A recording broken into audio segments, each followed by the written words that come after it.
Assalamualaikum warahmatullahi wabarakatuh.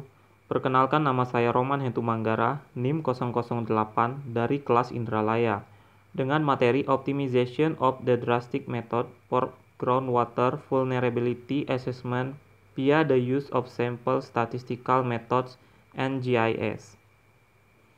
Latar belakang. Seperti yang diketahui, air tanah tak selalu bersih dan tak luput dari yang dinamakan pencemaran. Untuk itu dilakukan pengujian yang dapat mengetahui tingkat pencemaran air tanah melalui metode drastik. Metode drastik memiliki unsur utama pembuatan peta berdasarkan penggabungan parameter-parameter yang mempengaruhi polusi air tanah. Indeks drastik terbagi menjadi 5 kelas, yaitu sangat rendah, rendah, sedang, tinggi, dan sangat tinggi. Dan output dari metode ini akan terbuatnya peta drastik. Parameter metode drastik terdiri dari kedalaman air tanah, isi ulang, jenis akuifer, jenis tanah, topografi, dampak zona padosa, konduktivitas hidrolik yang kemudian dikombinasikan dengan overlay menggunakan ArcGIS. Metode drastik sendiri untuk pengukuran polusi atau pencemaran dapat dilakukan dengan berbagai cara. Salah satunya pada paper ini membahas menggunakan konsentrasi nitrat pada tanah. Keuntungan dan kekurangan. Keuntungannya yang pertama yaitu biaya yang rendah dan dapat menjangkau daerah yang luas. Banyaknya pilihan parameter yang dapat digunakan dan saling berkaitan. Tingkat keakuratan model yang dibuat tinggi, apalagi pada daerah dengan geologi kompleks, karena banyak sekali parameter yang dapat menjadi pilihan.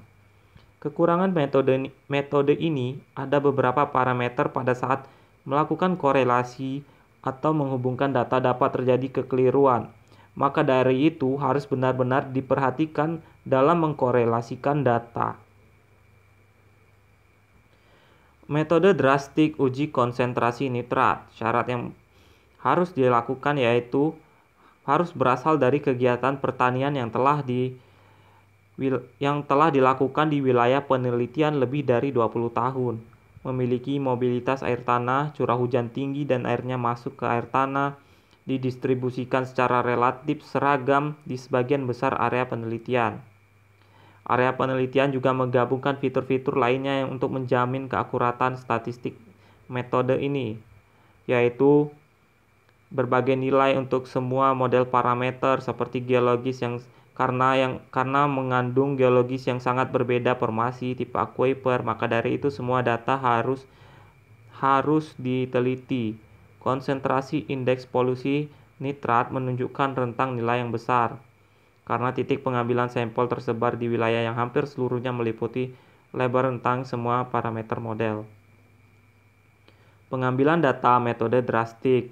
Ini merupakan contoh pengambilan data pada paper ini, yaitu dengan lakukan yang pertama, lubang dibilas dengan menyalakan pompa bor dan membiarkannya mengalir selama kurang lebih 30 menit. Sampel air tanah dikumpulkan pada periode kering tahun hidrologi 2001 dengan pengambilan sampel mencapai 145 titik. Botol plastik 500 ml diisi dengan sampel air tanah, disaring melalui kertas filter Millifor 0,45 mikron, disimpan dalam pendingin. Kemudian sampel tanah diambil di 46 lokasi pada jajaran jenis tanah lapisan di atas Trifilia yang merupakan lokasi penelitian. Kemudian yang terakhir, tanah diambil sampelnya menggunakan auger tabung berdiameter 2,5 cm dan inti tanah dikumpulkan dan disimpan dalam kantong polietilen besar. Nah, setelah melakukan pengambilan data yang sangat banyak, kemudian data-data tersebut diolah dan setelah diuji dimasukkan ke dalam suatu tabel berikut, yaitu tabel drastic score, intrinsic vulnerability. Nah, kemudian dari data tersebut barulah kita dapat melakukan pembuatan peta resiko pencemaran air tanah pada daerah penelitian. Yang dapat dilihat pada peta ini, pollution resikonya dari rentan 32 sampai 200, yang mana semakin tinggi atau semakin gelap warnanya, maka dia akan semakin tercemar air tanahnya.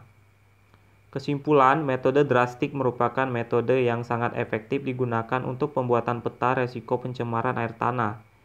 Berbagai keuntungan seperti biaya murah dan cakupan yang luas serta keakuratan data yang tinggi merupakan keunggulan yang baik untuk metode ini. Baiklah, sekian pemaparan presentasi dari saya. Saya akhiri. Wassalamualaikum warahmatullahi wabarakatuh.